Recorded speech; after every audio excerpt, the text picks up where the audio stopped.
And welcome back to Transits Fridays. I am back to talk about the astrological transits and planetary movements in the sky and how we can best use those energies to navigate life and our own ups and downs as well of energies, right? It's all based on constructive astrology here, so all about using those for empowerment, for personal growth, for self-understanding, for creating the life that we actually want to live, right? That's what this channel is about. I have to be rethinking my channel a little bit. I do feel like I've hit a place where I need to regather and rethink and recreate a little bit the channel, what I'm going to be doing, what sort of videos, when, and what kind of content do I want to be talking about as well from now on. Sometimes we lose a little bit of spark with certain things and we just need to recover it in a new way. I'm also beginning to write a book at the moment. So it's a book about highly sensitives in astrology as well. So there's a lot of energy going to that project as well, or beginning to go into that project as well. If you are highly sensitive as well and you want to participate, reach out and message me or write in the comments, and I will send you the forms that I'm working on. Okay, enough of that. This is Transits Fridays. So let's have a look at what's happening this week. There's quite a bit of energetic movements and shifts, astrologically speaking, that we're going to be witnessing this week. So today, Friday, 6th of June, we're already having Venus shifting to Taurus. So that's happened. I mentioned that a little bit last week. There was a big emphasis in the Venusian or Venus energy last week, with Venus conjoining Chiron and then Venus moving to Taurus as well right after. So this week we have important energies. We have the full moon. So there's right there the full moon in Sagittarius that we're going to have a look. We also have Mercury and Jupiter conjoining this weekend. So here they are, Mercury and Jupiter. So they're going to be very, very close on a perfected conjunction on Sunday. Obviously, we have planetary shifts as well. So Mercury will shift to Cancer, and so will Jupiter. This is a big thing. It really is a big thing because Jupiter stays in a sign for about a year. So we have a whole year of Jupiter in Gemini, and we're going to have a whole year of Jupiter transiting Cancer as well. Now, not everything is straightforward. And to be honest, nothing is straightforward. And one thing means always that thing when it comes to symbolism and when it comes to astrology as well. So this Jupiter moving to Cancer will bring quite a few different things to the table, including an immediate square to Saturn in Aries. But we'll look at that. We'll have a look at that today. So let's start going around. So for the weekend, we're going to have Moon in Scorpio. There might be some intense emotions and intense transformative energies connected to the feminine, yang, receptive side of our psyches. So we have Venus coming to square Pluto, and we have an opposition to the moon in Scorpio this weekend and square to Pluto. That's a bit of a heads up to navigate cautiously this energy, to not go with just every whim or intensity that might be presented to you. Unnecessary drama, I think, in particular, issues of jealousy or things like that, just to keep an eye, just to pay attention, just to see how that's affecting you. If you need to have conversations about that, etc., just to really be aware, keep an eye open there for these energies. Now, Sunday, and it's Sunday night when we have the exact conjunction, Sunday night in Brazil, anyways, when we have the exact conjunction between Mercury and Jupiter. So you see on Monday, Mercury has already shifted to Cancer, but they're gonna be perfected. That meeting will be perfected on Sunday. So Sunday, the 8th of June, wonderful day for ideas, for writing down ideas, for communicating things. Remember, maybe there's this intense energy over the weekend and you need to communicate something. Well, that Mercury Jupiter can help with that. But I think more importantly is to expand our minds, expand our ideas, our visions, write some things down, do some journaling, do some vision boarding. I think vision board could be amazing here with that Mercury Jupiter conjoined in Gemini. So really use this energy if you can. And it could be a very fun energy as well for playing games, for, I think Gemini has a connection to board games and things like that. So that energy is also there. Use it. Use it for spells, use it for tarot readings. There's a sense of expansion of Mercury in Gemini. So many ideas, many inspirational thoughts and things that we could be doing. Is a kind of a magician. The magician is the tarot cards that's associated to Mercury, and we have an expansion of that magician energy. We could really create and do a lot of like word spells and intentions and write down things in a very powerful way this Sunday. Now, Monday, like I said, we have the immediate shift from Gemini to Cancer from Mercury. And obviously, again, immediately squaring Saturn and Neptune. So there is a tension in the air. That tension is going to be with us the whole month because Jupiter will enter Cancer and that square is going to be under the spotlight for the whole month, right?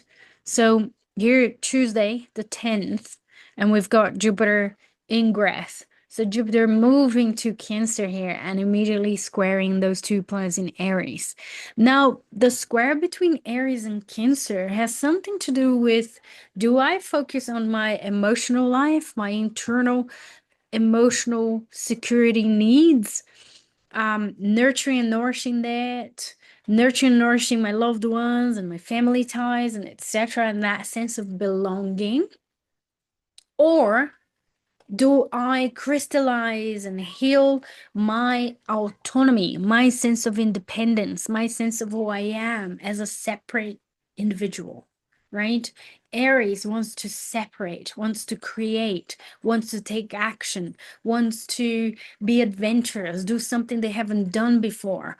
And Cancer is about nourishing, nesting, creating a sense of security.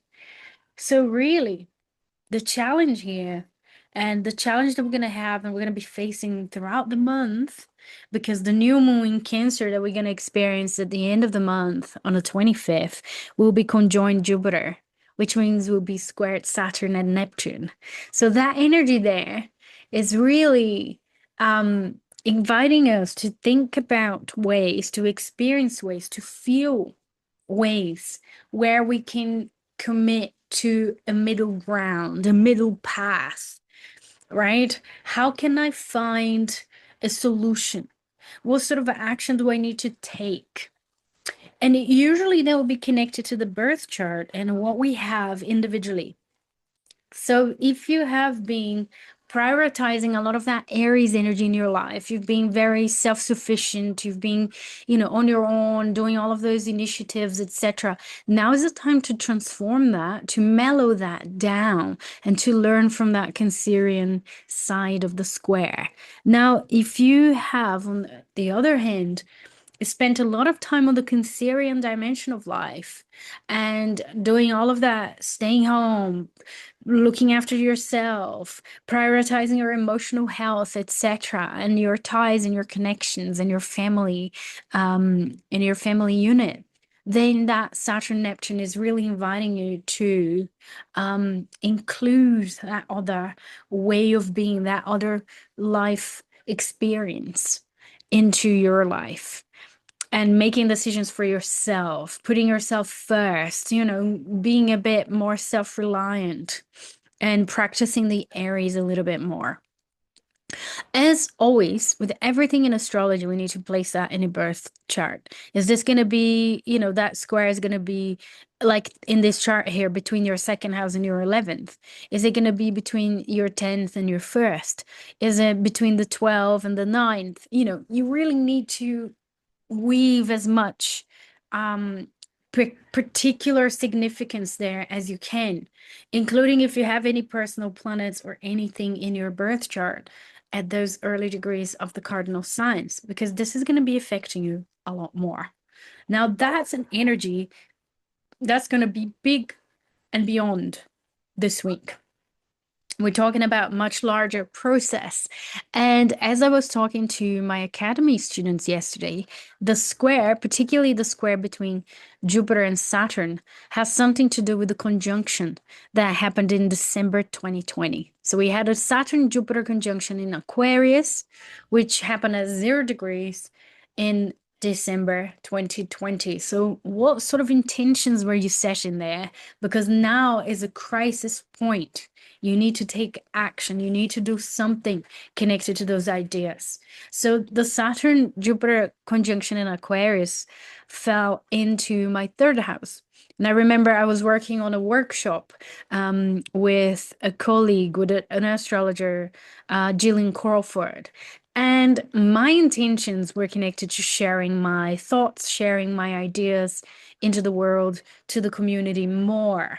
And I've been teaching a lot more. I've been coming out a lot more, the ads and things that I never imagined I would be doing. So now with the square, I'm really receiving an invitation here to take it to the next level, to see what needs to be let go, to see where the crisis is, what needs to be done, what not, in connection to those ideas, right? So there's something there very interesting. How am I going to express myself in a new way, connected to those first intentions I set at the beginning of the cycle in 2020? So think about that. Again, this is another way of looking at astrology. It's like connect the dots, go back, bring follow that line and that thread and see where you were in December 2020 and what sorts of intentions you were setting, especially if you knew about that Saturn-Jupiter conjunction. So this is a time to reflect on that, to feel that tension, and to try and tap into some insights, because Mercury is very close to it. And Mercury is the planet of thoughts, thinking, and processing information as well. So we might be processing some of those insights and informations. Mercury could help us to understand intellectually some of those splits that we're going to be experiencing for longer between Jupiter, Saturn, and Neptune. So all of that really just before as well the full moon. So full moon will be happening at 20 degrees Sagittarius on the 11th on Wednesday. So that's a bit of an evolutionary full moon, I think, because we have a full moon happening in square to the nodes. So we've got 23 Pisces, 23 Virgo, and in square to that Gemini Sagittarius full moon. Also, that's something that caught my attention here as well, is that we have a mutual reception between Jupiter and Sagittarius here in the moon. So the moon is in Jupiter sign and Jupiter is in the moon sign. So they're kind of working together a little bit. There is a little bit of a emphasis on Jupiter. And I feel that this is kind of part of the whole month. There's a bit of an emphasis on that energy, the expansion, the growth, the wheel of fortune, changes that can be really inviting more growth into our lives as well. And this full moon could be a revelation in connection to that. And the trine between Mars and Chiron also lending a hand here in that healing process that life is really. We're all in the process of healing. So this could be part of this full moon as well. Sagittarius is about finding truth and working with that. But because of the Gemini polarity, it really is about respecting other people's truths as well. I think as an evolutionary full moon, we are really invited to see things through another's perspectives as well, not just our perspective, our truth, our search, our meaning. But how does that fit in within diversity and the whole tapestry of humanity? How are my beliefs contributing to the whole? and giving space to others' beliefs as well. It's about asking questions as well. It's not just speaking and preaching. And I think this is going to be a big part of the energy of this full moon. Is about knowledge, is about insights, is about tapping into important information, but also being humble and understanding that we're all tapping into important information. All right. So this is Wednesday. And as usual, obviously, it can be a really fun full moon. On Thursday, the moon immediately moves to Capricorn and locks in with that square between Jupiter and Saturn. So again, that's another layer that we can experience on Thursday about that challenging crisis point square energy in the sky that's going to be there for longer.